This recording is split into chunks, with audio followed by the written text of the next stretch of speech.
Мага келген суроолордун эң эле көбү бир айда канча табасың деген суроо болуп жатат. Мен сиздерге 12 күндө канча акча тапканымды көрсөтөйүн.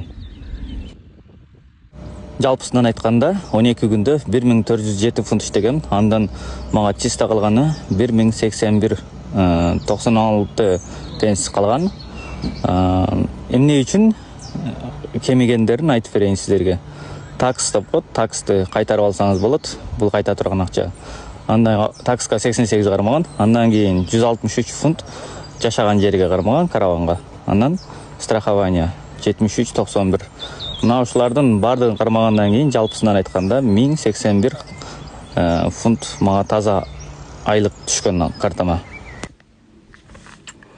1081ди көбөйтөбүз.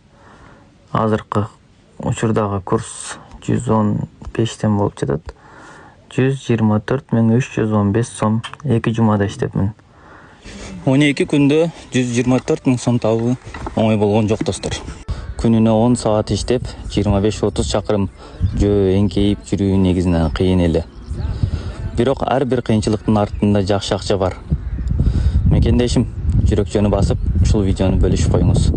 Суроолор болсо, ой пикириңизди жазып калтырыңыз.